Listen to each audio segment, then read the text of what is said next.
Hello, this is Universal Lunch Out of Office Uncommon Hours, a limited run live stream web series on the occasion of Futurespective, an exhibition with events and happenings that demonstrate how design inquiry engages in open-ended, extradisciplinary exchange.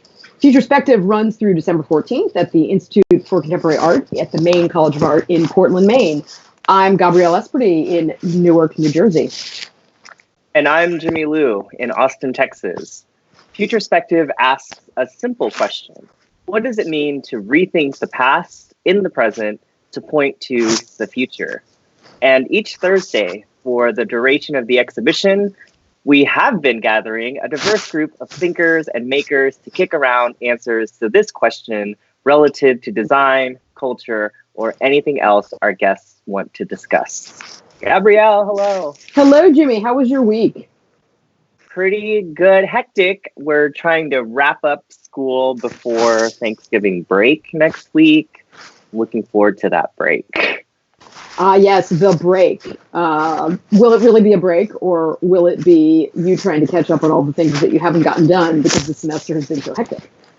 I'm going to try to make it a real break. I'm going to try to not work. Oh, excellent. Excellent. I'm going to try the same, at least on Thursday and Friday and Saturday, maybe. Though it's always difficult, right? And I think one of the things we found with putting together Universal Lunch is that we're slotting people in from kind of all over the world, and everyone is so intensely busy in this moment in time. One wonders if we'll ever achieve a better life-work balance. I mean, the dream is real. I think the dream is real. It's real. What are your Thanksgiving plans? And will you be seeing family or spending extended family or spending it with immediate family? It's kind of up in the air right now. We have some family situations going on.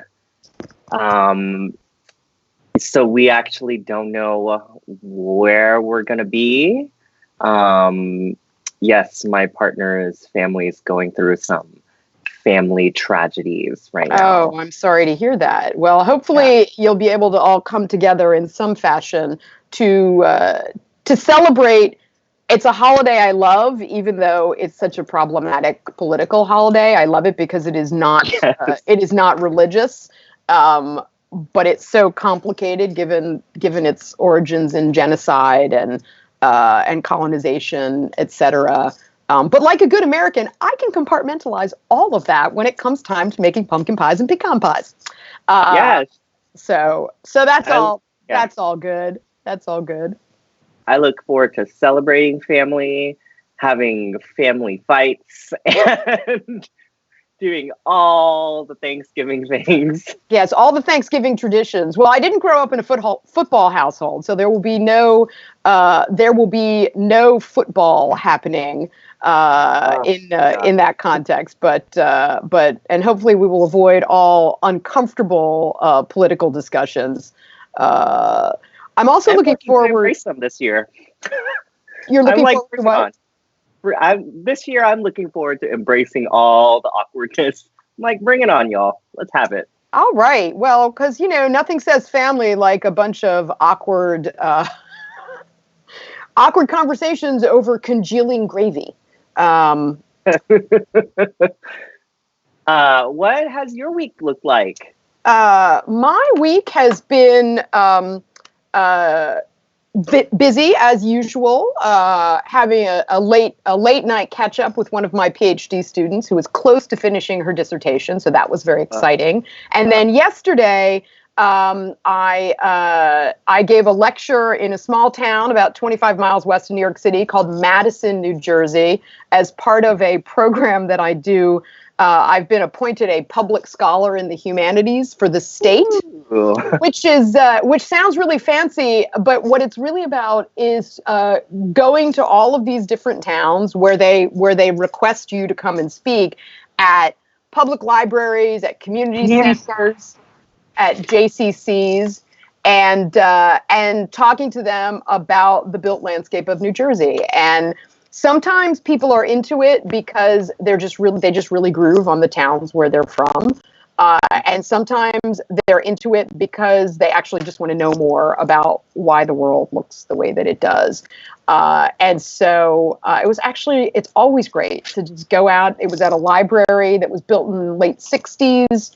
And I used that very modern building as a way of talking about architecture, because the town had originally occupied, its original public library had been this kind of charming late 19th century building right on the main street. And so even just in the building that we were occupying, it was an opportunity to unpack a lot of the way this town had changed sort of over the course of half the 20th century.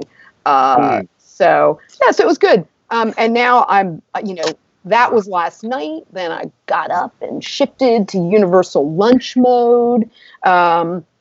And I'm eager to talk to our guest today, who will be joining us. And I'm just actually texting Jesse LeCavalier to make sure he's. I just called in. Do you guys see me? Oh, there you are. Hello, Jesse. Hey. Hey, we were gonna kick around what we were going to be talking about this week. But since you've joined us, let's just go ahead and have that conversation. Let's do it. Jimmy, I was going to say how great it is for us to be shifting scale again this week for the past. Is this our 6th or 7th episode? I think this is episode number 7. Episode number 7. Yeah, for the past 7 weeks, we have enjoyed moving back and forth across many scales of design. We've talked to fashion designers and artists. We've talked to graphic designers, to industrial designers, to bread makers, and to kind of everything in between. And so, and even though we've talked to architects before, it's exciting to be talking today to Jesse LeCavalier, and then to Jesse Vogler, and then to both of you. Our two Jessies today. Our two Jessies, yes, the Jessies, which sounds kind of like a boy band that the two of you need to start. I was on another panel earlier here with another Jesse. I think there's something about, I'm just going to collect, we can become the triple Jesse. Yeah, I think I've seen that documentary on Hulu about were you lost, separated at birth, or something. Oh yeah, right. All named the same. But all the same thing. When as we kind of delve into today's discussion, I think it's going to be really great to begin to talk about design at the scale of the city, the city kind of perhaps loosely defined. And thinking about the way that you and Jesse Vogler both deal with questions of landscape and kind of large scale thoughts about where design fits into our built world. But with that, let me do an official introduction. Jimmy and I are delighted to introduce you all to Jesse LeCavalier, who is principal of LeCavalier R&D. He explores the architectural and urban implications of contemporary logistics and infrastructure. Jesse is the author of The Rule of Logistics, Walmart and the Architecture of Fulfillment, which came out from the University of Minnesota Press 2 years ago. 3 years ago? Yeah, 2016. 2016. Jesse is Associate Professor of Architecture at the Daniels Faculty of Architecture at the University of Toronto, where he also directs the PhD program. Prior to that, I have to get in a little self-promotion. Prior to that, he was my colleague here at NJIT. In addition to Toronto and NJIT, he's also held visiting appointments and fellowships at Yale University and the University of Michigan. His work has appeared in Cabinet, Public Culture, Places, Art Papers, and the Harvard Design Magazine. He's participated in numerous exhibitions and biennials, and his project Shelf Life was one of 5 finalists for the MoMA PS1 Young Architects Program in 2018. He's also a new father. In case children come up somehow, I like to introduce dogs into conversations about discourse at any point. So Jesse, feel free to introduce babies into our design discourse. And with that, Jesse, welcome to Universal Lunch. Welcome, Jesse. Thank you. It's so nice to be here, and an honor to be part of this amazing crew you guys have assembled. Yes, it's a ragtag group of interdisciplinary designers. So Jesse, I want to just start by digging into your school of thought, as we call it here. So at Universal Lunch, you might know that we're interested not just in the work you're producing, but the ideas that feed that work. And so to start off with, we want to see if you can trace the line backwards through your career or your education and unpack for us any formative experiences, institution, or people who might have shaped what we call your school of thought. So what can you tell us about how your particular perspective as a designer was formed? I think that it's a really interesting question to try to do this like archaeology of one's own experience. And I was, so I think it's linked to these different phases, but I think what I appreciate about the way you were asking the question, it's not so linear and it's not so institutional. It's more about these different encounters, but certainly like there were these moments of encountering a thing or a person that then some other like room in your mind opens up. And in Dietrich Neumann's class as an undergraduate student, the William Curtis Modern Architecture Since 1900 book was one of those moments. And it's a totally great survey, but it's really a pretty straightforward survey. But I think it was seeing everything all at once and seeing these relationships between architecture across the world suddenly. I don't know. It triggered a relationship and an interest in this that I'm sort of waiting for. And then I think similarly, some of my experience as an architecture student, which at the time was a struggle, but I think that one of my first studios was about Team 10 and about a kind of MIT structuralist tradition, which as an introductory architecture studio for me was, I didn't know any different. So I just thought that's what you did if you studied architecture. And I guess for maybe people who aren't totally familiar with that line of work, it was a kind of reaction to the universalizing modernist tendencies, and it manifests formally in a series of very maybe like attentive but articulated small-scale designed objects and spaces that was attuned to, say, bodily dimensions and small relationships. And so that sounded great to me. And then the following semester, I had someone from a very different school of thought who thought all of that stuff was nonsense.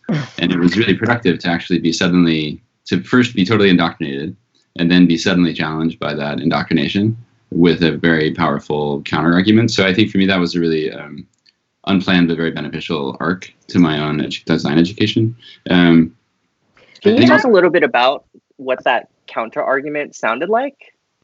Well, I think it was about it was a kind of maybe it was coming from some GSD modernist instructors who had a strong belief in the importance of argumentation.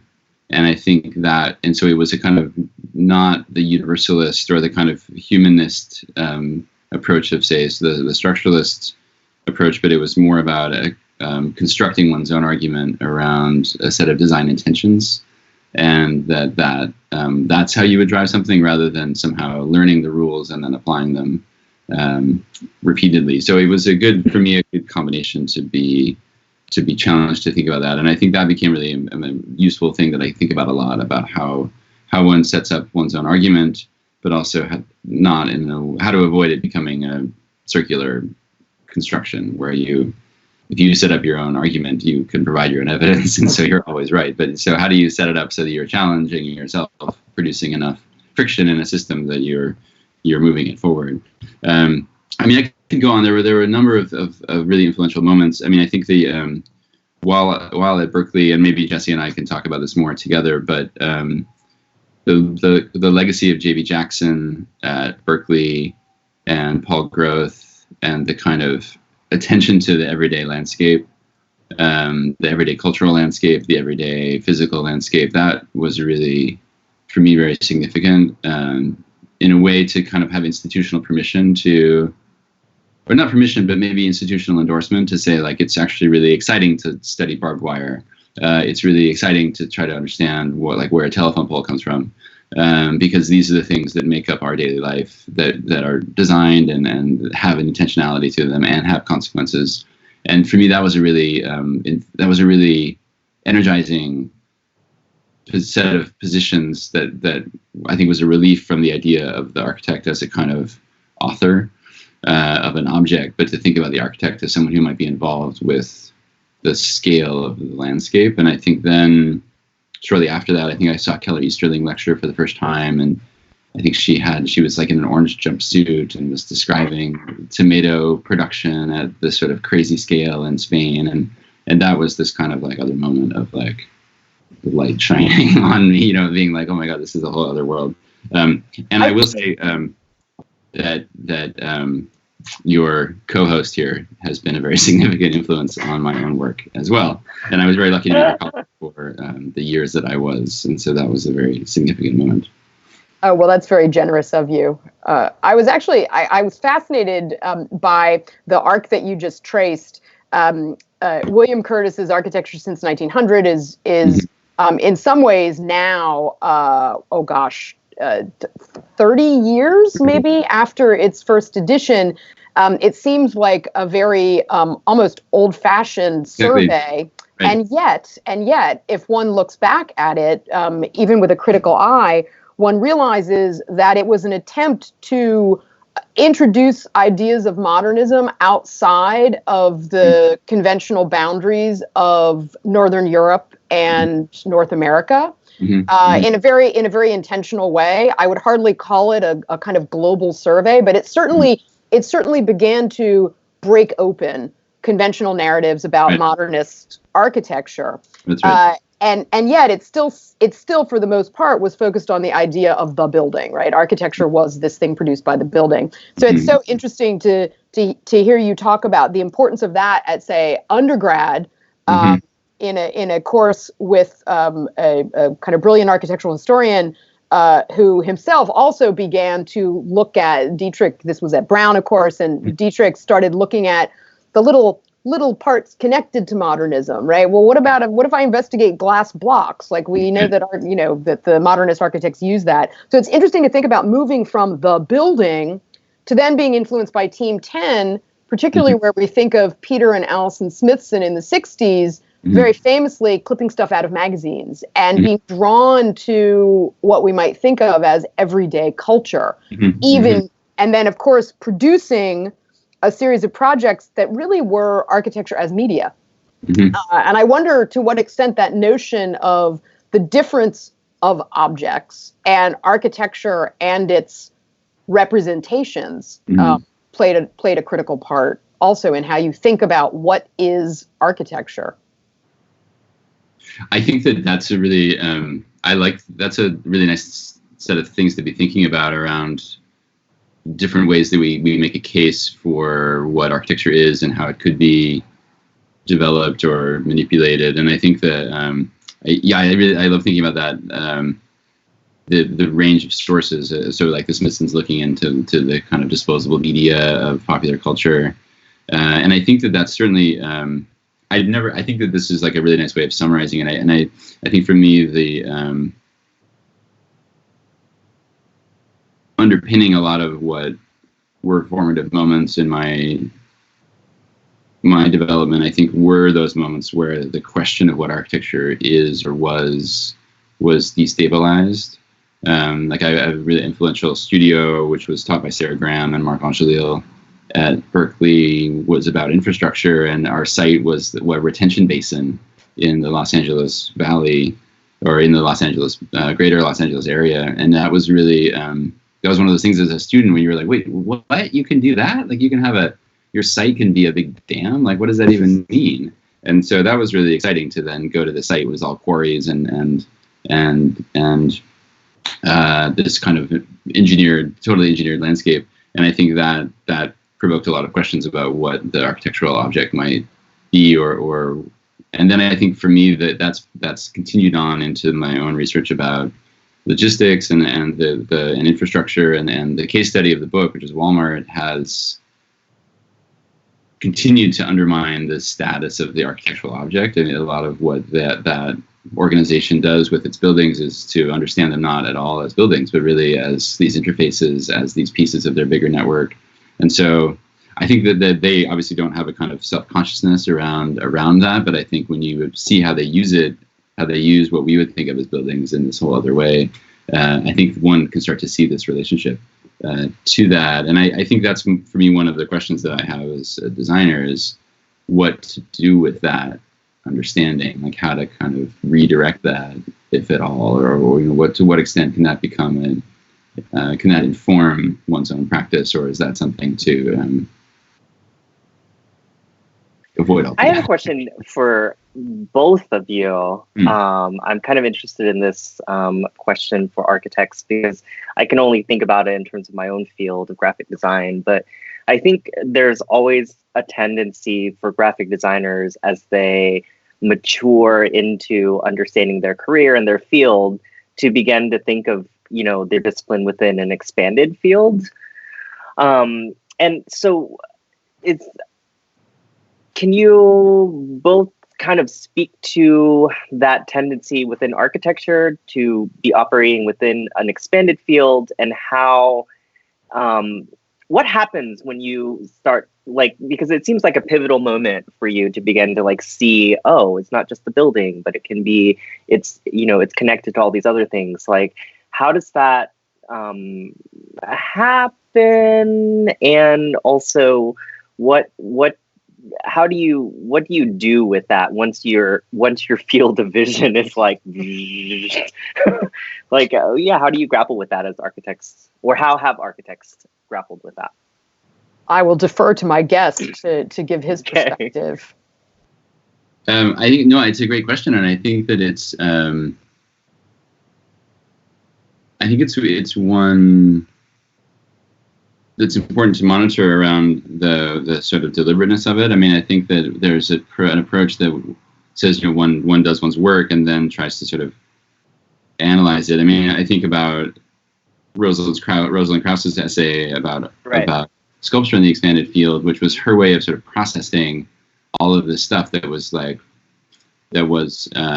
confounding her in terms of these stable categories of structure. And so then, of sculpture. And so she develops this analytical tool to then try to categorize those, and then these very productive ways of assessing them and then articulating their properties. I mean, I think that's something that probably is this kind of framework that's applied after the fact. And I think that in terms of working from the other side of things, I mean, I think that there's, on one hand, there's the space, the speculative space to say, let's look for the edges of this discipline and try to understand what those might be, whether that's a material edge or a spatial edge or a scalar edge,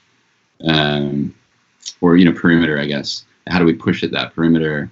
So there's a speculative territory for that. And I think historically, there's a lot of, that's been an ongoing process of designers wondering, you know, what would be the limits of what we do. And there are moments where that really crystallizes. So, you know, thinking of, let's say, the work in the 1960s of something like ArchiZoom or something. But then I think that then there's a challenge of how to connect that if you want to try to realize things. And I think that's one of our challenges at the moment if we're interested in the larger scale work. I think landscape architects have a better sense of how to do this, but we don't. I think architecture, you know, you can imagine something like a boutique architecture firm that might work on small scale products or projects or installations. And there's really not something like a boutique infrastructure firm. Like, you can't really be a small shop that then designs a network or something. And I think this is one of the challenges. And so what happens, so landscape architects have figured this out a little bit because they can work at that scale, but those tend to be large public projects, I think, or the one of, I think, our challenges disciplinarily is to deal with the AEC industry, which is the architecture and engineering and construction industry, which is a $90 billion industry and builds a lot of what we know to be our environment. But those companies are big corporations who then tend to build what they know they can build. And so there's a certain kind of asymptotic thing that happens where the landscapes start to become quite similar as these patterns reinforce themselves. And I think this is something that is a difficult thing to deal with, but I think an important one to try to tackle. And I don't, this is what I'm trying to sort of understand better, but I don't have an answer for it. But I think this is, in terms of this question of field expansion, I think we can expand our disciplinary field by challenging what we think it is. And I think it's an exciting moment right now when I would point to people like Rania and Al-Hadi at Design Earth, or other similar kinds of architects looking at a geographical scale. But then I think there's a challenge now to try to figure out how to get that to become connected to real issues that we have to deal with around climate, around migration, around resource distribution. And I think this is where the expansion meets the kind of friction of how that extradisciplinary set of systems work. Mm. I think, too, it's related to moments of inflection kind of within the profession and within, as you point out, kind of broader building culture, because sort of starting with, I don't know, the broadest era of industrialization, there's been concerns that architects are going to be irrelevant. And so one finds them at various moments, especially in the 20th century, attempting to claim agency. Right. I mean, because what Jesse was getting at there in talking about architecture, engineering, and construction is the fact that, 90% of what is around us is built without the involvement of architects, or those we would generally think of as trained designers. So there's always been this desire to attempt to take on more than the building, to make a claim about a certain kind of expertise that stretches out beyond the building. And I think that's an important issue. It's almost as if, as one's relationship in the design of the building gets value engineered out of existence, can you turn to other domains? And I think it's kind of about a question of remaining relevant. And then, of course, the flip side of it is the autonomous architecture argument, in which you ignore everything and just completely plow down into this idea of the architecture sort of existing hermetically disconnected from everything that's around it, which I think clearly is not something you're particularly interested in.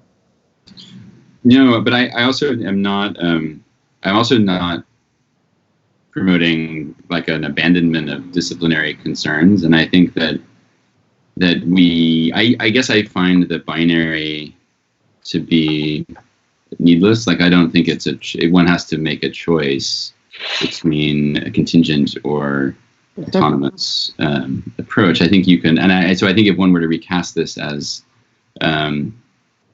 different scales of legibility or concern or something, levels of concern, let's say, that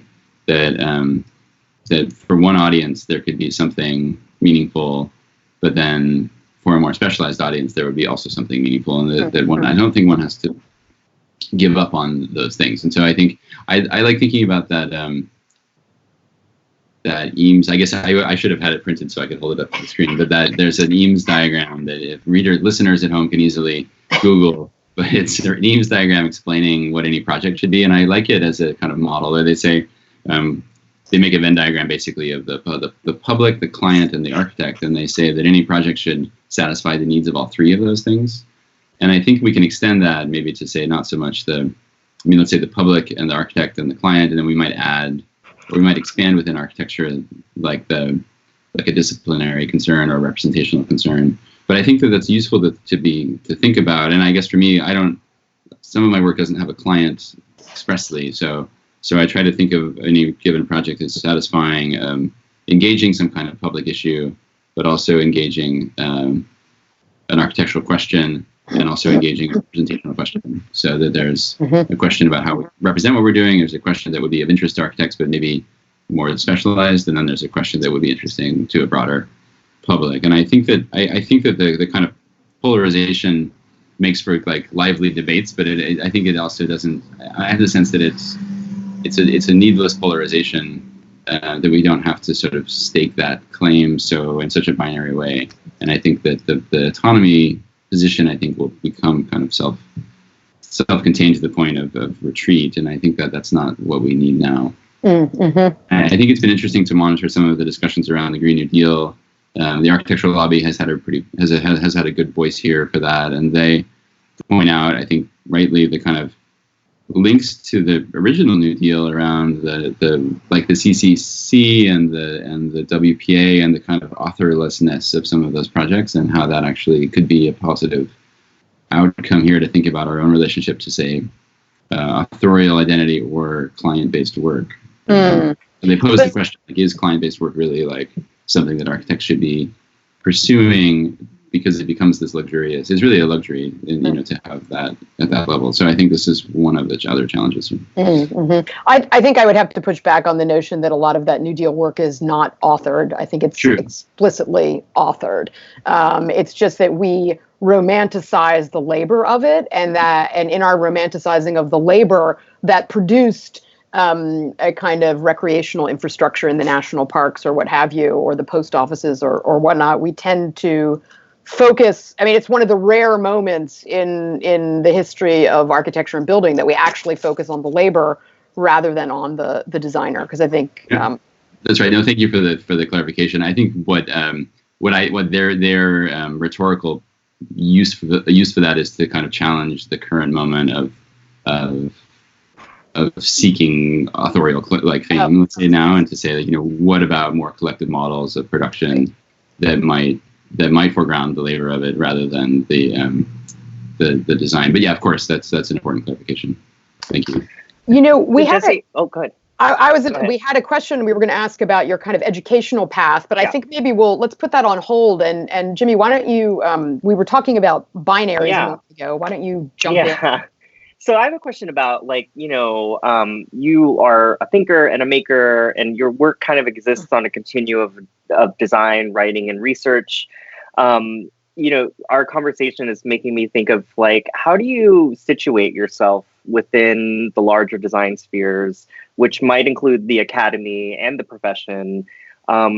So not so much as in respect to your official quote unquote appointments, but in terms of your kind of identity as a designer or an architect or your public persona. How do you situate all of that?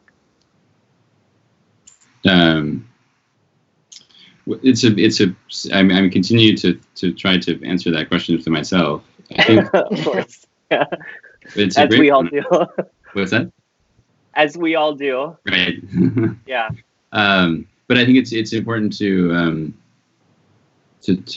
try to be explicit about it. I mean, I think that for me,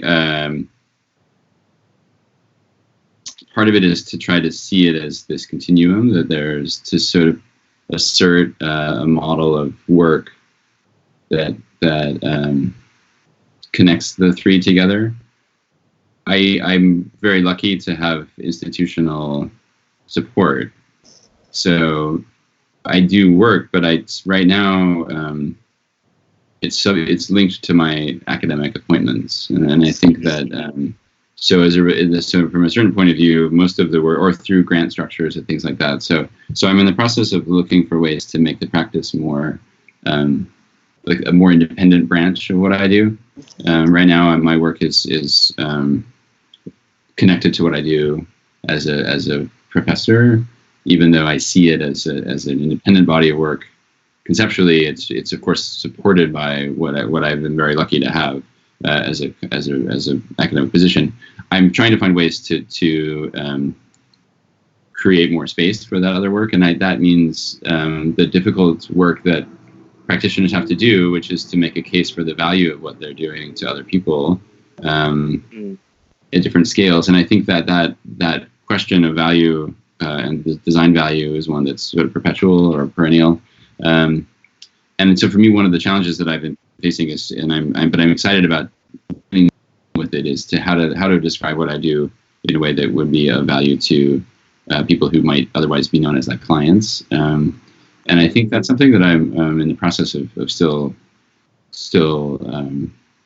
working on. But I think that for me, there's a model, there's an importance, I think, in the context of producing this kind of hybrid role of designer, researcher, that I think also links back to these earlier questions about the way that the field changes and the field has changed. And I think that if we, I think it's easy to assume that the way that it is always the way that it was. And I think that if we can make a case for other models of structure and work, then that can help bring that about. And so even if it's difficult to think about how we might start designing infrastructural scales or something, doesn't mean that we can't or we shouldn't. And I think this is where if we have a lot of influence, I think, in the academies to help cultivate sets of models of how we might work. And so I see part of what I'm trying to do is to try to model that. But it has different bases, as you say. There's like a public side of it, and then there's the academic side of it. So I think that it's that mixture, and I think it's ongoing. Why is that space important? You talk about trying to make space between the academy and your work. Why is that space important? I think for me, I'll just be personally, it's important. I think because I think it's valuable for me. I think to try to identify first as my own practice, and secondly as someone who is involved with an academy. And I'm feeling that more lately. I mean, I think so. There'll be times where I would say that I'm professionally, I associate by being a professor, and now I think I'm trying to I think it's important. It feels important to try to create space for both of those things. To say I do both of these, and one is more independent. So I think for me, it's important to say that it creates space. I think for things that are maybe outside, more contingent things, maybe more things that are more involved with things on the ground. I mean, maybe it's an artificial distinction, but I think that I think it's harder to be. It's hard to be. I think it's a way of me. I think kind of trying to stay. I think producing a little bit more of it. It's more honest. I don't know. It's like keeping myself honest about it. To do stuff that's independent of the academy. Well, that makes a lot of sense. I wonder too if it's not about perhaps a distinction between. This is too gross a way of putting it, but research and building, that somehow if one has an academic appointment, even within a professional program, there's still a tendency to be measured by your research. And then the flip side of that is the research still the architecture? And it kind of circles back to our earlier question. And I wonder sometimes if that's part of it, or if it's just not wanting to be painted exclusively by one's academic role, meaning that you're somehow out of touch with the profession. I see. Yeah. Yeah, I think that's part of it is like keeping trying to kind of stay active in different realms. And there's a huge amount of amazingly accomplished people who are able to be in both places. I think it's more like my own trajectory has been more in the academy, and I don't have the expectation that I will suddenly be practicing the way I was when I was working in an architectural office. That there will always be a kind of hybrid model of practice. But I think that there is a kind of distinction. I think recently someone was describing, it was in relationship to a search, that it was saying, I think the question was something like, rather than looking for someone who is a scholar who does design work, we're looking for a practitioner who teaches. And so I think that, basically it's just like, which way do you put the arrow? Is it you're one thing mostly, and then occasionally you do the other thing, or are you the other thing mostly? And I think that it's fair that one probably, I mean, for me, I've kind of accepted that I am more of the scholar who then occasionally who's trying to grow the practice. But I think that there's, I would say that relationship to there's the practice, and then there's the discipline, and then there's the profession. And I think the profession, I think, has its that continues to evolve as well. So I think that there's these within architecture as a broad category. There's the category of people who are working every day on building things, and then there are the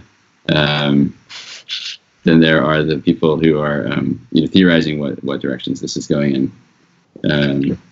I think that's a really important point, and I think it's one that comes out of the fact that architecture stands slightly apart from some of the other design disciplines relative to questions of licensure. And the ability to, not the ability to practice, but the ability to sign drawings and hence be responsible for everything that is implicit about the kind of design and construction of a building. So that there are these what may seem like disciplinary questions are actually much broader than that. So that there is, as you just pointed out, the profession, practice, and then something else that we can think of as being the discipline. And I think it also relates very much to the fact about teaching in a professional architecture program rather than in one that offers either a pre-professional degree or a kind of liberal arts degree with a focus in architecture and design. So that question of sorry to interrupt. No, please. The question of licensure, I think, is a really significant one around some of the questions, I think, of the futurespective concerns around conjuring historical imagination to then think about our moment. And so, I think, and I'm not an expert in this, but the emergence of, let's say, landscape architecture as a discipline and as a profession is an instructive moment where there was a sort of space created to claim expertise. And I think that's where this sort of infrastructural scale, I think, for me, could happen, or could become one of those examples where we could start to create a new professional identity for people interested in working at this scale. We don't have it now, and it's hard to sort of imagine because it's sort of the domain of the civil engineer. But just for me, I like thinking about my sense is that a lot of the infrastructural systems that we deal with are designed by 70-year-old white engineers, and imagine if it was young diverse people designing those things, and how different that would be. Yeah. But we don't have a clear path to that. It's sort of a path through giant engineering firms that then lead you to those places. So I think, and that's of course not totally true. I'm generalizing, and I think NJIT is an interesting place because the number of our students end up at ACOM or HTNB or something like that. But I love the fact that you still refer to them as our students. It's going to be a while before I get over that. You guys,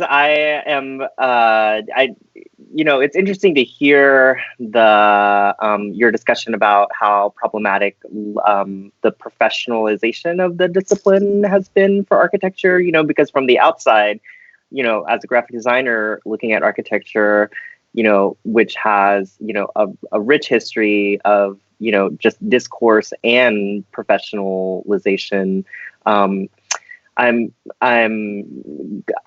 don't want to say glad to hear that it's also problematic, because this is a discussion that comes up, every 5 or 10 years for graphic design is, should graphic designers be licensed? And no, stay away. Yeah. And I think in Canada they are. There are parts of Canada with licensed graphic designers, which is an interesting thing. But so I'm glad to hear that it's as problematic as it might be useful. Has graphic design ever killed anyone? Probably. Well, it's killed me a couple of times. There's that post Bruce Mao moment. Damn near killed me. I mean, it is equally dangerous as a building falling down. An image and words can be, I would argue. Maybe not to the body, but to the mind. Right. Well, yeah. Could we blame graphic design on our current political moment? We could blame a lot of things on graphic design, in fact, or quote unquote graphic design. I have to say visual culture. The one last thing I want to ask you about briefly before we, and you actually touched on the question of futurespective, but you also touched on something about kind of design and scholarship. And I'm wondering if you could talk just a little bit about how is how writing fits into your practice. Because I don't believe that you wrote the rule of logistics just because you were on a tenure track and you kind of needed a book. In terms of, do you see writing as just one more form of architectural representation, or how does it relate to your broader self-perception and practice as a designer? Mm-hmm. Yeah, I think that I think that it's part of a representational curiosity. I mean, the way I write is fairly straightforward, and I think that for me, I design in a less straightforward way. So it's a way, I think writing has always been a way of organizing thoughts in a productive way that like other ways of designing doesn't. And so I always found writing the narrative for the project always sort of helped put it together. And I think that it's a way of processing things, and I think it's a way of putting things in line in a way that the design, which is for me less linear, and the writing process is not linear, but then the finally kind of concluding it, I think makes a big difference. And for me, has always been a way of trying to kind of make sense of things that were otherwise hard to understand. I would add to that. I mean, I think writing and research. I would add drawing to that question. So not so much so scholarship of design scholarship. The scholarship is design is scholarship. I think drawing, is also a form of scholarship that I have been. That's for me has been meaningful to try to figure out how to deal with. And I think one of the things I tried in the book that was to include a section of original drawings of the objects of study, and so there's drawings of the buildings or the installations of Walmart, but in a way that is not totally straightforward. Like there are kind of composite drawings that have different scales, and the idea was that somehow the drawings themselves would help make an argument for the larger book project. And I think that's something that I'm excited about pursuing with the PhD program at the Daniels faculty, to try to take advantage of the fact that a lot of the people entering that program will have come from a design background, and that we should take advantage of that instead of trying to sort of squeeze everyone into a kind of one way of working that tends to be mostly text-based. That we should take advantage of the fact that we have an amazing skill set that's graphic and spatial and language-based, and that we could combine all of those things. And so I think this is where we have this space that we occupy in the architectural urban design world that I think is really is unique, and I think one that we could take advantage of to tell a better story. And that was something that I think for me, I learned a lot as when I was doing my PhD in Zurich from colleagues. So Dean Simpson's, for example, his book Young Old makes a really great case for drawing as a form of scholarship. Mm-hmm. Yeah, and I was just reading, following having finished Sarah Stevens' book about real estate development and professional expertise in the middle of the 20th century, and some of the latest work that she's done on that was published in Aggregate in the fall. And it wasn't just an essay about her latest research, but it also included a series of 3 or 4 collages that she had done as a way of putting the argument forward. And it was very much to your point that the act of making those collages was as much an act of scholarship as the article itself. But your bringing together of those diverse expertise and kind of skill sets is perhaps the perfect moment to introduce our second Jessie today. Welcome, Jessie Vogler. Jessie LeCavalier, will you stick around you will stick around on while we talk to Jessie Vogler? Yes. Okay. Well, let me introduce Jessie Vogler. Jessie Vogler is an artist and architect whose work sits at the intersection of landscape, politics, and performance. His writing and projects address the entanglements between landscape and law, and take on themes of work, property, expertise, and perfectibility.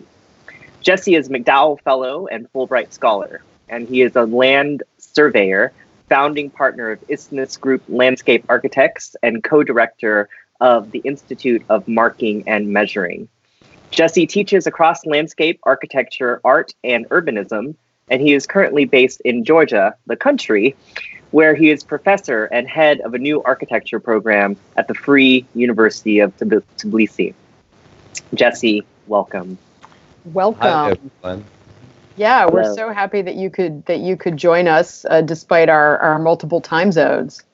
Right. Well, it feels like I'm stepping into a really exciting conversation too. Can you hear me okay? Just so I know. Yes. Okay.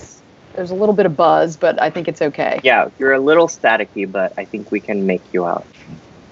Great. Let's dive right into this. At Universal Lunch for these past 6 weeks, we've been talking to people and have made it very clear that we're interested not just in the work that you are producing, though of course we're very interested in that, but we want to start off by thinking about the ideas that feed that work. And we'd like to ask you to trace a line backwards through your career, through your education, in order to unpack the formative experiences, institutions, people, events, anything that shaped what you might call your school of thought. Can you tell us how your perspective as a designer was formed? Sure. I mean, that's really jumping right into the meat of it all. Right.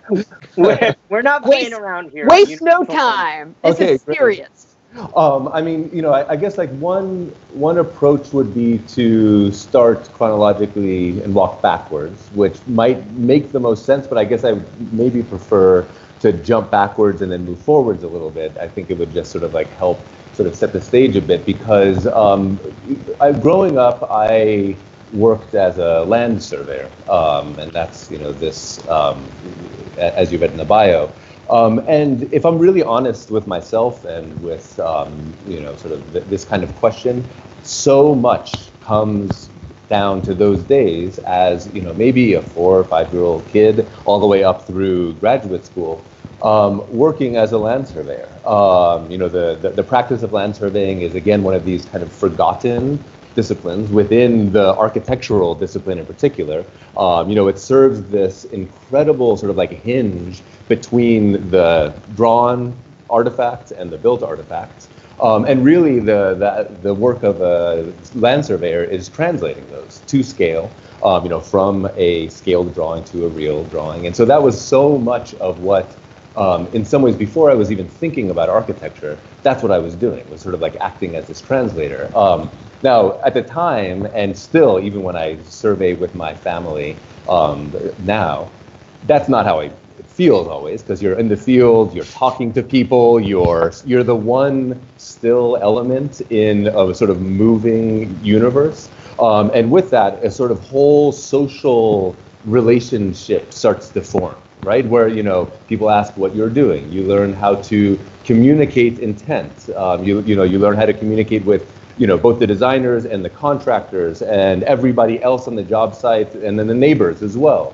And so, the practice of surveying, I really think it's like there's very little that's at once both so material as well as conceptual at once. And so for me, like I find myself, even as I've gone through degrees in physics, I have a bachelor's degree in physics, I have a master's degree in architecture, and then I teach in architecture and landscape architecture and art. But really so many of the sort of passions and questions and even ways of working that some of those early experiences as a land surveyor brought to me, I see those sort of, manifesting in my work now, essentially. And so, I guess more and more it's important to me, like not just thematically, of course I like to write about and think about land surveying, but also as a kind of form of practice, as a, sort of an embodied almost performance of space. And so, land surveying, whether it's the political, the ideological, the sort of questions of property and ownership, like these are all the things that are caught up conceptually with it. But there's also a material practice, which is a body in space, leaving marks, those marks turning into other things. And so surveying really lies at the heart of so much of what gets me going now. So I grew up in New Mexico, and it's not sort of unimportant that I grew up on a place where we lived adjacent to an acequia or an irrigation ditch that we would that had been there for hundreds and hundreds of years. It predated Spanish conquest even, and so the sort of indigenous and historical layers of settlement in New Mexico was something that was just somewhat ever present. But again, as a kid, in a kind of embodied way, we would go open the gates of the ditches and we would water our orchard. But in doing that, we were taking part in this this deep history of water commons and property rights and all these other different models of ownership that didn't, that we think don't even exist any longer. But that there we were, sort of doing that, talking to our neighbors, figuring out when we were going to open up the ditches, and then we would, water our apple tree on Thursday night at 2 a.m. And so that sort of set the tone then for a lot of the sort of studies and work that I've been doing since. Again, I sort of went to a liberal arts school, somehow always knowing that the built environment was going to be the primary lens through which I was going to be working. Whether that was going to be art or whatever form that was going to take. And then Jesse and I, the other Jesse and I, met as I went to architecture school at Berkeley. And since then, teaching has, really become such a central, part of my life, a central way of, continuing to share these ideas, continue to explore these ideas. Sort of, if we could chart one path which is geographic, that goes from New Mexico to Wisconsin, to California, to Texas, to Chicago, to St. Louis, and then now in Tbilisi, and then, or we could sort of trace a number of different, somewhat different emphases in terms of the material production that I was doing in some ways at each one of those places. But in all, there's this sort of recurring theme of cultural landscape studies, the design, the built environment as a whole, not so much, the distinctions between landscape and architecture or even art and landscape, but really that sort of composite space that, is, probably an uncomfortable, undisciplined space that really is just the one that feels most comfortable for me. Mm-hmm. And was it in college that you first encountered the novels of William Faulkner? And I'm not saying that you actually did, but as you were describing that, I kept thinking of a kind of Faulknerian way of describing that cultural density of place, of literally taking the putative trackless wilderness, which of course we know was not trackless, but then introducing lines as a way of marking and kind of creating territory and domain, and recognizing the sort of deep layeredness of that. It sounds, and I mean this in the best possible way, right? It's positively Faulknerian in that way of knowing, I think. And of course, Jesse's already brought up J.B. Jackson, and we will undoubtedly return to him. But J.B. Jackson was not without his Faulknerian side. Right. To say nothing of him also being a New Mexico dude. Yeah, of course, he was, he's in the lore, but yeah, I mean, without a doubt, I should say one thing is thank goodness most of the surveying we were doing is way more complicated than the sort of slashing, wilderness into suburban plots, right? Usually the task of surveying is actually always resurveying.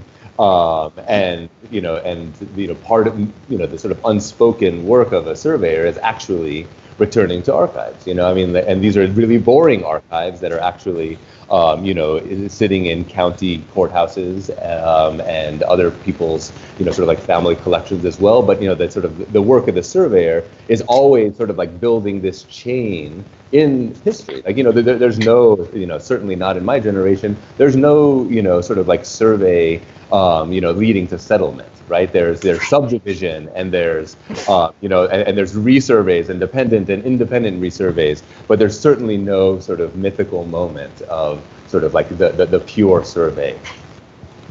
Jesse, for the uninitiated in the architectural discourse, such as myself, like I think I understand in a general sense what surveying is and means, but can you describe for our audience, like in practical terms, what does surveying look like? What in practical, everyday terms, like we're going to go out and survey this. What does that process look like? Sure. Well, I mean, first of all, it's like an incredibly boring process. Like, it's like, But you don't seem to think so. No, it's incredibly rich. But I mean, I don't want to make it sound as if like you're out there and it's somehow endlessly entertaining in lived time, right? Okay. Because really what you're doing there is you're sitting still most of the day, taking measurements. Let me step back. Like surveying, I found is useful to sort of think about the surveyor, the sort of like the character of the surveyor, sort of the problematic character of the surveyor, right? Sort of like, works in two ways. One way is gathering information from the world that's out there. And then the other one is just redistributing information. So, for example, if we're doing a topographic survey, or what you might call an as-built survey, you're gathering information. It might be, sort of placement of things on the ground. It might be elevational information. It might be easement. And there's layers and layers of things that you might be gathering. And so that's one level of work that the surveyor does. The surveyor also, though, will be the person that translates a designer's drawing back into a one-to-one drawing, essentially, on the ground, right? Because, like, the buildings don't just happen. Right. Like you have to sort of like, identify where a corner is going to go and where the wall is going to, and this process is one that a surveyor takes those drawings that an architect makes and then begins to translate them piece by piece. Not directly, usually it's always through these, these things we call offsets and all the sort of, complicated pin flags and orange tape and things that surveyors use. It's a really sort of like rich material accoutrement that they carry with them, for sure. But basically that's the two main directions that surveyors operate in. One is, gathering information. The other one is putting it out there. Okay, thank you. Sure. But to be clear, these are people that are, at least when I was doing it, are standing behind the, sort of like complicated instrument that's sitting on a tripod, and then there's someone else out there in the world, and you don't talk to those people for the entire day, and you're just looking at them through a telescopic lens. It's a really out-of-body experience, actually. Not talking to people for an entire day sounds really kind of exciting. I know. How do I get into surveying? So I think you've talked a little bit about your educational path, but I wonder too, could you talk perhaps as well about your current practice and how you see a kind of continuum of your work as a designer, researcher, artist, surveyor, architect, whatever else we want to add to that long list of how you identify yourself and how that informs your practice.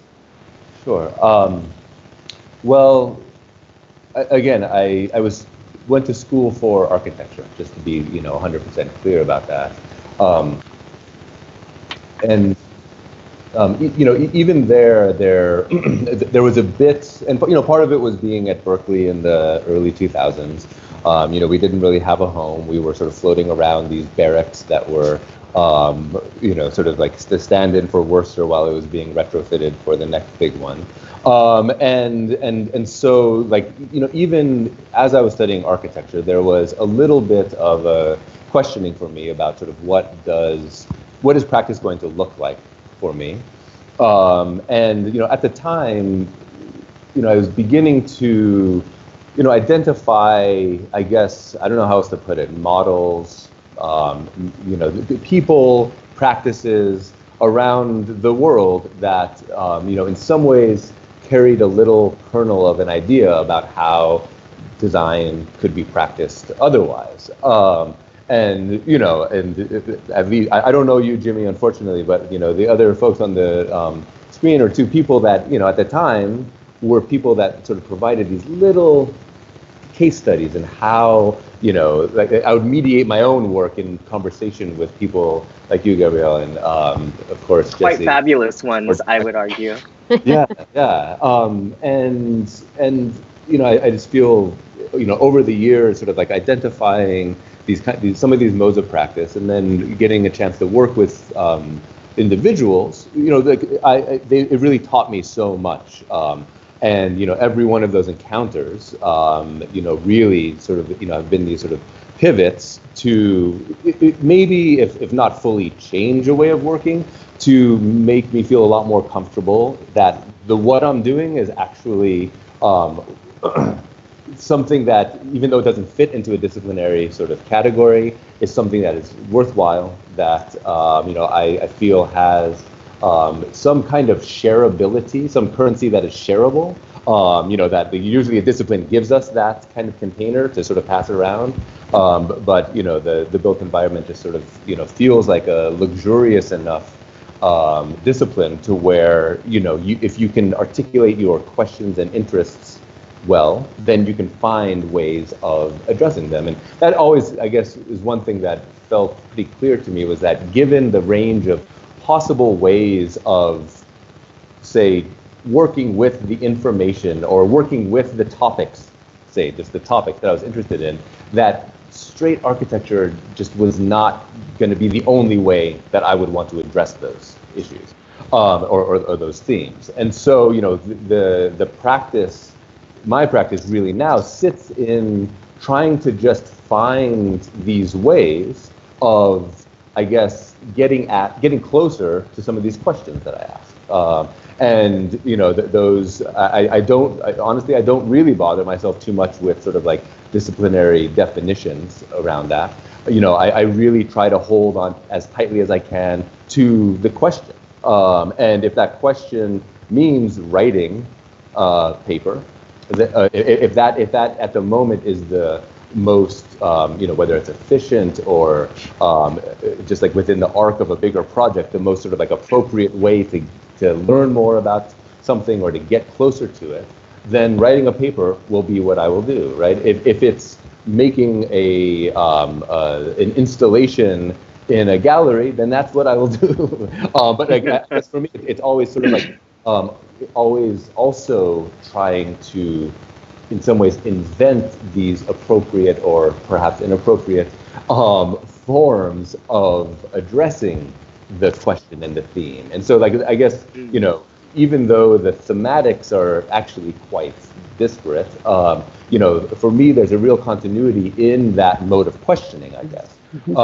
And that's something that, I think comes from a whole range of practices. I wouldn't say that it's something that was necessarily taught, in any of my sort of like educational sort of milestones necessarily.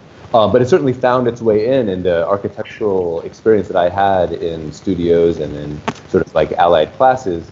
It sort of like provided enough of an encouragement, or at least it sort of opened my own sort of like scope of the types of questions or the problematics that sat within the topics that I was interested in. And so, yeah, I guess it's really more and more like, not just like what topic am I interested in at any given day, but it's like, what do you do with it, right? And like how do you make it move in the world some way that like, it moves our minds just a little bit here and it moves our minds a little bit there. And that's really like, for me, the hard work of whatever visual material practice I might be practicing at that moment. So it sounds as if then in that context, then there's the question, and then in seeking out the answer to that question, there may be any number of possible, like, let's call them modes of representation, right? It could be that you're writing, it could be that you're drawing, it could be that you're doing an installation, it could be that you're walking a landscape in order to do something, and that they're all, in a way, equivalent responses to whatever the question at hand is. Yeah, absolutely. I mean, it becomes pretty clear pretty quickly for me what is going to be the best way to work at a certain given moment on a certain question, right? And so it's not as if I would say all things are open at all times. Like relatively quickly, certain categories close down as like, oh, this is not going to be at this moment a writing project, say, or this is not going to be at this moment an installation. And so like, and there are certain topics, and I was able to sort of hear a little bit there at the end of Jesse, your interview, but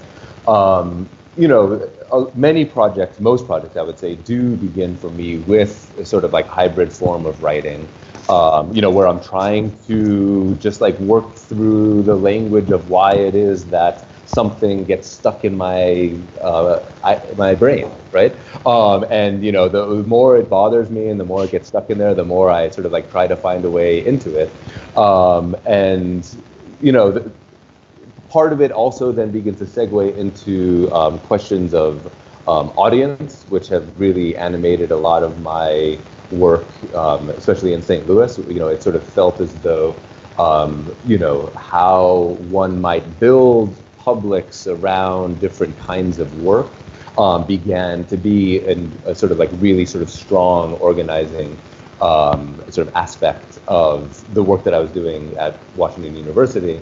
And so, again, that was a little bit less internal to, say, a project, but had a little bit more consistency in terms of sort of, building audience and building publics that I think, are there, and that, a project of writing or more of a sort of like materialization can allow to emerge. Like that public probably might have existed, but without something that sort of triggers it, it remains a sort of diffuse, unconsolidated, collection. And so, a lot of the projects there were, really sort of focused on this question of building publics. Well, Jesse, you're within a different kind of public right now in Tbilisi, and I am really curious to hear you talk about Tbilisi as a place. I'm curious about your relationship to that place. Is it something that you've had a history with, or is it something that is completely new to you? And also, what are the opportunities and challenges of building a new program in architecture there?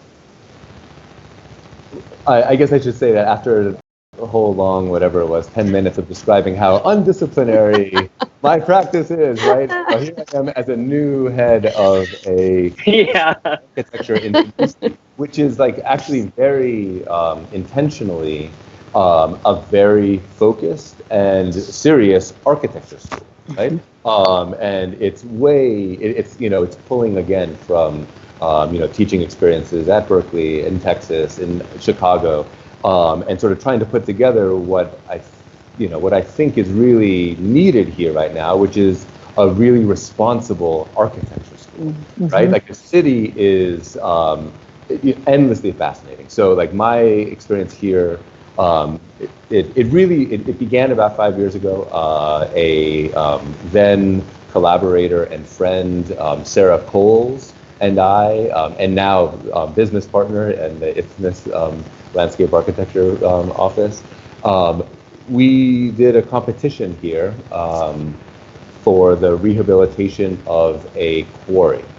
Now, to give you a sense, Georgia was a Soviet republic, and so both the quarry as well as a lot of the subsequent work that I've been doing here has been focused on this transition, right? On this spatial transition, on the economic transition, on the political transition, but again, always finding a kind of like spatial articulation.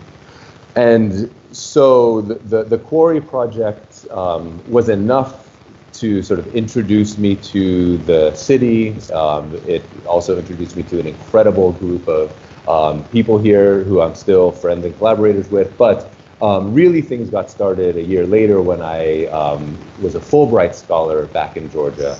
I was doing research on the sort of carapace of the state farm system, right? And so you have a planned economy, so of course like the landscape is planned, and so you have these crystalline farm towns and crystalline farm sort of like landscapes all around the country, which after the collapse of the Soviet system were basically abandoned. But at the same time, you had a number of internal conflicts that were occurring, and so they have since been re-inhabited primarily by internally displaced people, as well as climate refugees, because Georgia is a place of like massive sort of like geological collision, right? It's you have these like huge glaciers in the Caucasus. It's the largest mountain range in Europe, basically.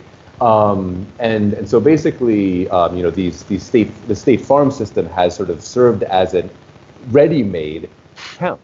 Ready-made architecture, ready-made infrastructures that have then, become these places that have absorbed these massive geopolitical and then, sort of like geoclimatic stresses.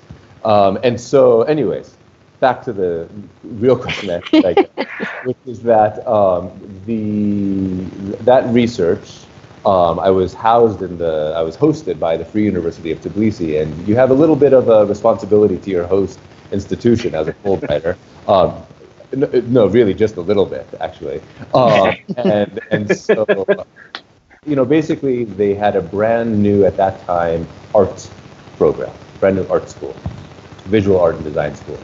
And so it's housed in the old agricultural university, which also had its own, the Soviet agricultural university, which had its own architectural wing at the time. And so, I approached the rector and said, look, with my time here, how about we think about what a new school of architecture in Georgia would look like? Because at the time, there was only one new school post-collapse. And so I wrote up a white paper about it, and I thought that was great. And it was a really, exciting to sort of just even imagine. Again, pedagogy as a project has always been something that has, and experimental forms of pedagogy, and has always been something really dear to everything I do. And so this opportunity was really exciting. And but what I thought was a white paper a year later turned into, over a conversation when I came back into town, into a real sort of directive. And so basically with the assistance of the dean of the art school and the rector of the university, we got serious about it and wrote out all of the initial documents of what a new school would look like, all the syllabi, found as many instructors as we could. And we are currently in the second year of this brand new architecture program. Congratulations. Congratulations indeed. Is it a 4-year program? It's a 4-year bachelor's program.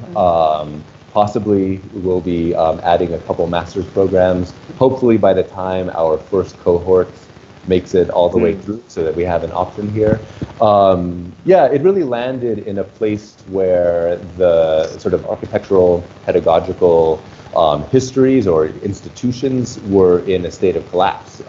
They kind of still are. If you go to some of the other schools, things that we take for granted, like students having desks, electricity being on, running water, really, like that is the status of some of the institutions in the country still. And so in sort of shaping this program, I should say, on the other side, you have the massive privatization of the entire city, everything, every aspect of it. Sidewalks were privatized, literally, to make way for additional parking spaces. It has since been stepped back over the 5 years that I've been here. But in that, sort of privatization boom, you have a city that's just totally exploded. Architecture that, I often joke that like on the drive from the university to the airport, it's like every bad first-year architecture project was built. like on the highway, right? That sounds a lot like New Jersey. Oh, you have no idea. It's like it's so out of control. And so really the sort of cutting of history with the Soviet period has resulted in directly or indirectly with like a real severing of an understanding of the city in a lot of ways. So there's like way too much architecture and no urbanism here, right? And so like the real sort of, I guess, like, just the marching sort of mantra of the program is like, like architecture's responsibility to the city. And so because of that, it's a really direct program that, the students get reintroduced into why their city is like it is, the ways that they can, sort of contribute to it, the sort of mechanisms that have made it, that are in their way for, sort of thinking on a slightly larger than small privatized plot scale. And so that's actually a great moment, thinking about that shift in scale. That's a great moment to bring Jesse LeCavalier back into the conversation, since that segues nicely with with many of the things that he had been talking about. So Jesse and Jesse, great to have you both in conversation. Thanks so much. And Jesse, it's great to see you again. Yes, it's marvelous. Totally marvelous. Wait, at this segue, I'm curious if you two Jessies can tell us first, how do you know each other? I think Jesse mentioned that we were in school together, in graduate school together, but we're not in the same, never in a studio together. No. And so I think somehow just realized that there was some sympathy, and then I would say that our friendship really flourished once we both finished. That I think when we realized I realized how much I sort of relied on you when I was in school, and then after the fact, I think became ever more reliant on Jesse would be the person I would talk to about who I should be reading or what's. And I think we found a lot of increasingly shared interests that I think were. Allowed a really productive relationship to flourish, I think, out of the space of the graduate school. So did you both stay in the Bay Area when you finished at Berkeley, or were you in physically disparate places? I left Berkeley to go to Los Angeles 3 months, basically at the end of the summer after I finished my master's. And I left Berkeley, I think, the day after graduation for Lubbock, Texas. And but Jesse and I mean, I would say, Jesse, like, I feel like somehow we were able to like build this collective bibliography together over the years that it was a really expanded idea of bibliography. First of all, like on the one hand, both had an interest. Like I was, I did my thesis at Berkeley on the sort of like architecture and logistics of the postal system, and so we shared a sort of like thematic interest there, but. It expanded into, well beyond architecture, into art, music, and other sort of like references that sort of was a consolidating bibliography where I was like, wow, there's really something here that is kind of cross-platforming, was really worthwhile and really productive. Cross-platforming, that's a nice way of talking about the intellectual foundation of a friendship. Yeah.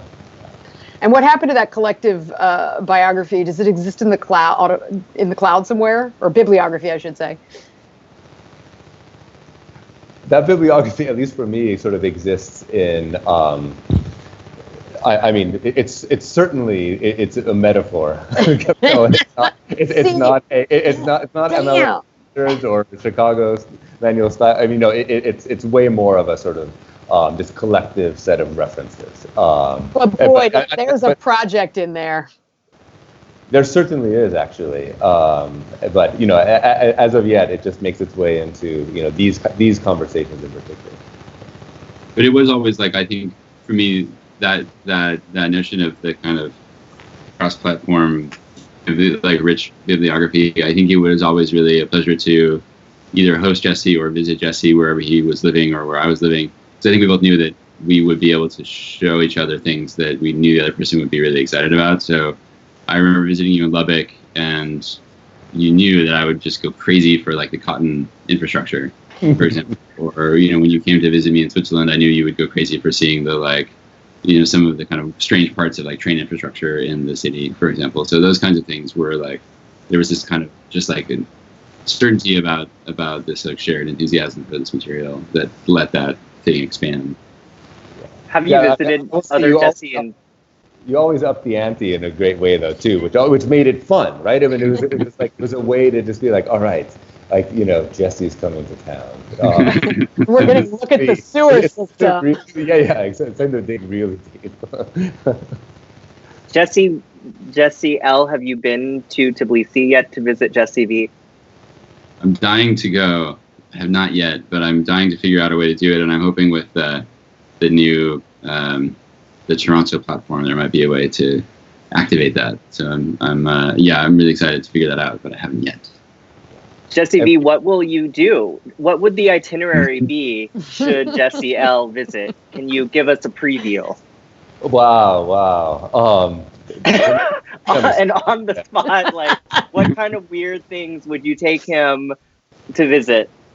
Yeah, I mean, it's a little bit like the degrees of weirdness here are so hard to explain. Sort of like, if I were to tell you that, like, I would go, for example, to one of these state farms. It's like, okay, we'd go to a state farm that's like right next to the airport, right? But like, it's just like it's a deeply sort of like strange adjacency there.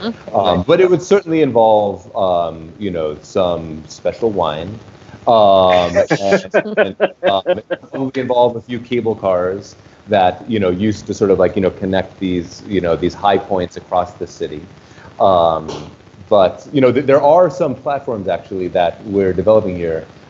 Just so we can have a talk about this offline, I guess. But we are starting the second. We'll have the second architecture biennial, Tbilisi Architecture Biennial this year, and it's a very immediate local affair. The idea is to sort of like develop the discussion in Tbilisi, and it's a kind of thing that I think some of your work, Jesse, would it's a perfect time here to be talking and thinking about a lot of these issues. So that again, there's these very real institutional sort of like connections that I think are possible to be made. But then of course just the road trip, and this is Gabrielle,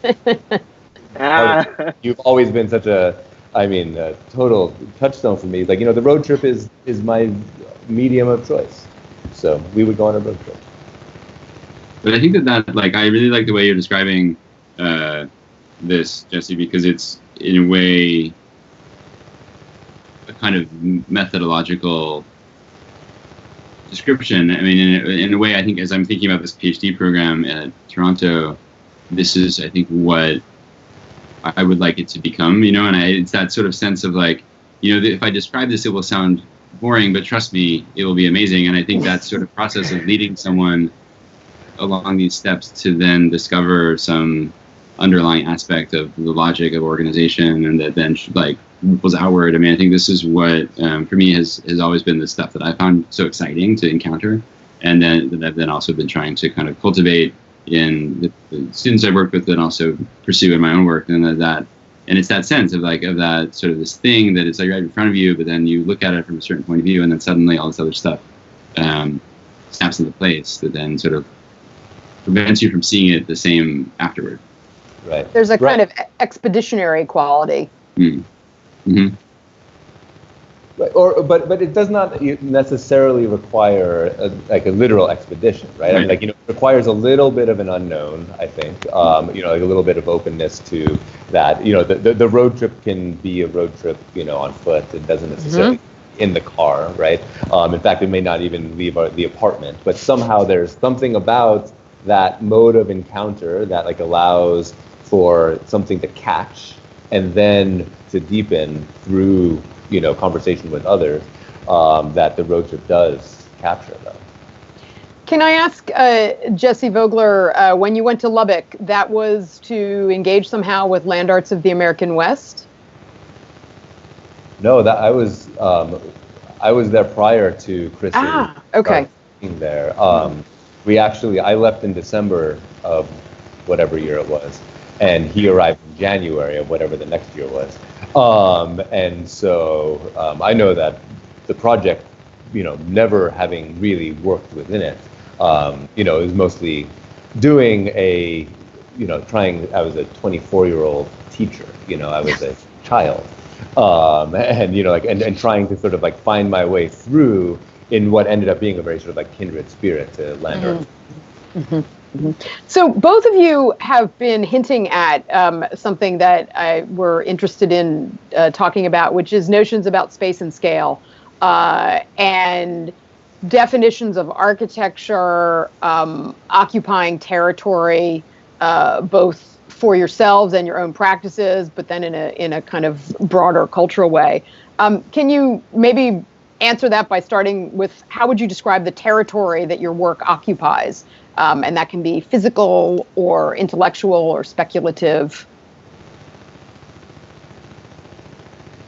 Do you want to start, Jesse?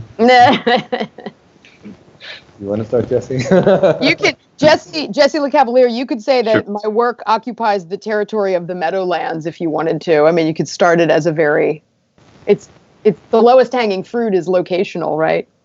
Yeah, that's true, right. So there have been these different notions of what territory is. Like there's the intellectual territory, there's the geographic territory. And so maybe the geographic one is a useful place to start. I mean, I think that as I've been looking at questions of infrastructure, mostly in the American, like the territory of the political definition of the U.S., but then and that manifested in the book about Walmart, and then I've been trying to expand that to think about the larger conceptual territory of infrastructure, and logistics as a kind of subset of infrastructure has been a way of trying to like describe that territory. And what I like about logistics as a category or infrastructure as a category is it defies simple definitions of territory. You can't just say infrastructure is this big or goes this far, or it can be described in simple metrics. It has to be a multi-scalar and dynamic way of thinking about territory, and that territory itself is likewise multi-scalar and dynamic. And so there's this kind of relationship that the two produce that I think, for me, help feed back into how I understand what built things can do within that. So whether that's a landscape or an object, but that those things have a relationship to forming those larger relationships. And so the more regional territory at the geographic sense is the New Jersey Meadowlands, which is the large area of marsh and brackish marsh between, like right on the other side of the Palisades escarpment from the Hudson River. And it's where the Meadowlands Sports Complex exists. It's historically a kind of industrial landscape that now is a lot of distribution centers. And it's also been one that's been sort of frustratingly unbuildable for developers, which makes it really fascinating to watch. It's also been the place of a lot of industrial transformation. So it's one of the largest Superfund sites largest collection of Superfund sites, but it also is a collection of very strange, really surprising and fascinating spatial manifestations. So I'm working on a project of basically surveying some of those elements and then trying to think about how the design might engage them to do, I think, similar to what Jesse was describing, find ways to help maybe bring about latent publics. Mm-hmm. How about you, Jesse V? Do you want to start with a kind of geographic territory? No, I guess I'd rather start but just because I've talked so much about geography, I think I'd rather do the opposite, which is that I guess, more and more in writing and in, just in some of the more sort of like drawing-based practices, I guess I've had an interest not so much in territory per se, but in certain things that have territorial effects, right? So that's like where, for example, this interest in law and landscape, right? It's where this interest in property lies, right? Is that, these are things that like on their own are perhaps scaleless, just to, return to that sort of like scale question, right? Like, in some ways, like, to ask at what scale law operates, like you can draw jurisdictional boundaries and things like that, but it doesn't in some ways have like an inherent scale, but it begins to have these like incredibly spatial and scalar effects. And so I guess, for me right now, like that would be the sort of like direction of my research, would be a little bit more in those aspects. And so, whether it's, sort of questions of disincorporation, right? Or questions of sort of like changing models of ownership, like, like what are then the scalar effects of those kind of non-scalar practices? Yeah, it would be fascinating to say, take something like Gordon Matta Clark's Odd Lots project and recast it for Tbilisi in the third decade of the 21st century. Yeah, although what I will say is that Tbilisi has the most, how to put it, like the most up-to-date cadastre in the world. Right? Meaning that like they were basically, imagine you have basically erased property lines for 100 years, and then, during the collectivization of the Soviet period, right? And then you have to sort of like remap the city. And so, right? And so, like literally they at the time, and really in 2004 to 8, I would say, they didn't have to go through the deed books that, we use. And so like, it's all the most, there's not a piece of territory in Georgia that has the kind of externalities or the excess of territorialization that led to the Gordon Matta Clark project, right? So because it's all brand new, right? Like the crystal of property ownership was just defined here. And it's also all publicly available, which is, sort of like where the data sort of like cruncher in me wants to sort of work with, is that like they have the most up-to-date interface of any country. It is truly it is a model of taxation and ownership, whatever that might mean for those people that do that. It's a model in the world. Wow. So there are no competing claims. Sorry, Jesse? I just have to grab my power outlet. I'll be okay. No competing. What happened to claims of pre-Soviet claims of ownership? Yeah. Do those just not exist? No, they're just erased. No, they totally exist. However, there was basically a 5-year period where people were in some ways allowed to make claims public, right? So in making the claim public, not to say they don't still exist, but many of the most immediate conflicts were worked out in those early days. Where like, family members were like, well, this was my great grandma's house. And there was a right to return, actually. Right. Not true for a lot of different countries, but in Georgia, there was a right to return. So if families were, say, moved out of their ancestral or family homes, they were allowed back. If you lived somewhere and you worked on a Soviet farm, you were given a certain amount of land to cultivate.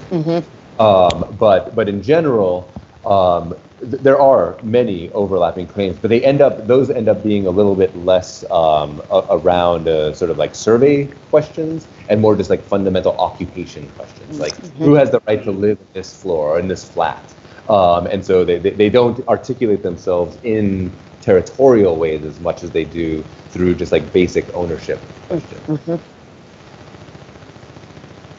I would maybe add to, in terms of my own sort of interest in the like logistical ways, the ways that territory and logistics intersect. I think there's this other layer that shows up with something like Walmart's operations that are more like practices of territorialization that are like sort of not really jurisdictional and not really not like legally defined, but more like enacted. And I like the way that one of my treasured archival discoveries that I have only found a fragment of is a map from a Walmart like slideshow, basically, to the city of Merced, that was them making their case that this is the best place for their new distribution center. And it's a map of the United States, the political boundaries of the states, and overlaid on that is a series of basically what look like sort of ink blots of different colors, also contiguous, so kind of like a jigsaw puzzle of shapes.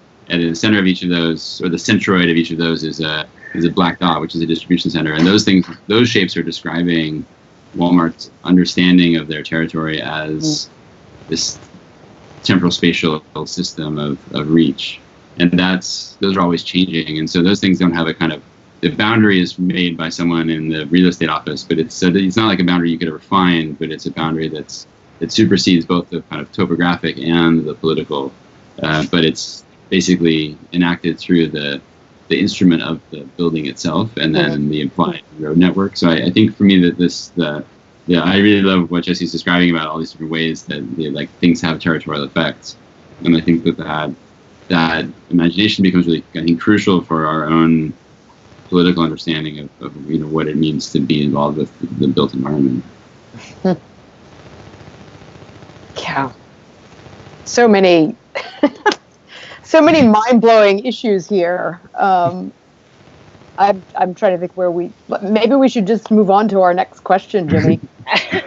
No, well, I have a question for both of you, Jesse's, in relation to your work that I think kind of unveils or kind of how do I say makes visible the systems that are at play at this scale.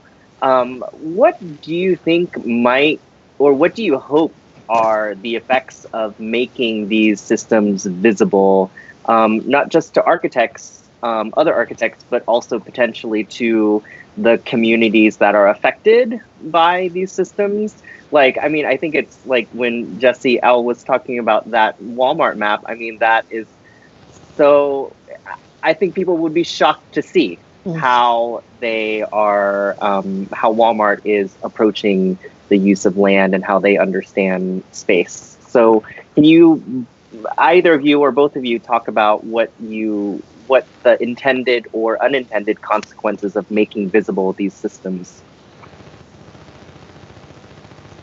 I mean, for me, making visible is a step towards building this public that we were talking about, right? And so these latent publics that Jesse was talking about, I've really come to, I've transitioned from being somewhat skeptical of the efficacy or why do we make these things visible, to really believing in the power and the politics of making visible, right? And so, I guess for me, it's like the visualization on its own is totally insufficient. However, there needs to also be built into that some mode of encounter or mode of distribution or mode of sharing that allows that visualization to begin to then become a step towards building a public. And so, without that next step, it's great. And I love sharing it with my other designer friends. But but really, if we're going to sort of talk about the politics of the visible, then that we can't just sort of think that since we make these interesting visualizations that they're going to magically somehow sort of make minds connect, right? There has to also, I think, be scripted a way that people can engage with them, a mode of encounter, and that's where exhibition or where sort of non, or the placement of an article in a non-purely academic journal, whatever that might be, that's where that begins to sort of build that bridge to what, for me, is the ultimate goal of the visualization. So are those modes of discourse, you think, it sounds like mostly outside of the discipline of architecture? Oh, I mean, a building is a very slow way of building, absolutely, but an extremely durable one, and a dangerously durable one. Yeah, but I think there's something really beautiful in that sort of stability and that geometry and all of that being. I think there's a real beautiful politics in it. I haven't had the luxury personally of taking part in a long-term built project. Honestly, I would love to. I believe in it so much, and more than ever, I would say I believe in it. But like the sort of course of other things that I've done has not allowed that. It's part of what we're doing in all the sketches behind me. I gestured. Yeah. It's part of why starting an office here in Tbilisi, why I thought actually this is really good and really important here, is because part of that privatization here has been the privatization of the imagination, and there's very little room, literal physical room and space for that public to begin to congeal even. And so, we're working on every little project that we can, get in the office to help, just clear that space a little bit. Jesse L., I will let you have our last few minutes of our broadcast today to offer your thoughts about the visibility of this information. Well, maybe I really love the way he is describing buildings as these sort of slow and durable ways to bring publics about. And I think that that's one of the things that we're up against. Sorry, I should say differently. One of the things that we're up against is an increasingly fast and disposable building culture. And I think that's, on one hand, that can be really amazing because you can enact things more quickly and see what they do more quickly. But I think that in terms of, let's say, the landscape in general, I think that there's increasingly buildings become operating costs rather than capital expenses. They become things that are part of imagined as on a yearly timetable as a necessary thing to move forward. And I think that that's something that we need to reckon with. And I think that I think it's really key to start thinking about how the public manifests in the things that we invest resources into. And I think that's in the terms of the U.S., infrastructure has been one of those things that is slower and durable and collective, but it's also increasingly threatened. In the midst of everything going on, I don't know how many readers or listeners have read the Trump plan for rebuilding America's infrastructure, but it's very transparently organized toward privatization, which is not surprising given the disposition of the administration, but it is sort of shocking to see it written out. That this is basically the goal is to set up systems that will make it impossible for states to meet these goals. The only way to do it is through basically selling it all off. And I think this is obviously a distressing thing. And I think that's partly because we I would say as a field or have yet, I don't think it's all our fault, but I do think that the case remains to be made about how these things have value. And that's one of the ways that I think the visibility layer works, is that it helps to make a case for value and the meaningfulness of that collective, that collective investment, even if it's diffuse. And I think that this is a huge challenge, but I think increasingly one that is urgent. Well, thank you. Thank you very much for that response and for all of your responses today to Jesse LeCavalier and Jesse Vogler. It's been an amazing conversation. We're delighted to bring you into the same space for this occasion, to the kind of edification of all of us and our vast viewership out there on the web. Yes, thank you, Jesse and Jesse. Total pleasure. Thank you for the invitation. It's been great. Yeah, it's been really great. We will be taking next week off to celebrate Thanksgiving here in the United States, but Universal Lunch will be back on December 5th. And who are our guests going to be, Jimmy?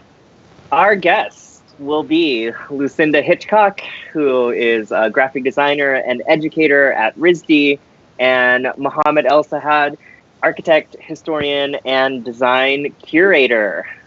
Looking forward to our final episode. Almost, right? Yes, all but 8. 2. Our penultimate episode, where we will undoubtedly revisit some of the provocative issues that have been brought up both this week and next week. I mean, this week and weeks past.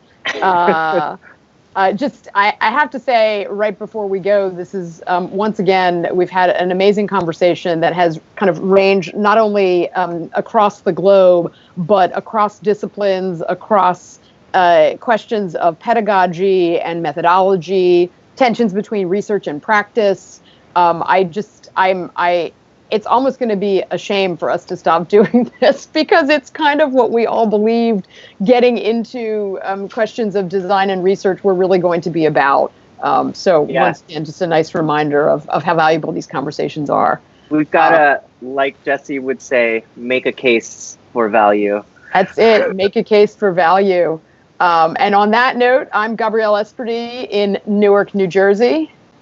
And I'm Jimmy Liu in Austin, Texas. This has been Universal Lunch. And we'll see you in 2 weeks.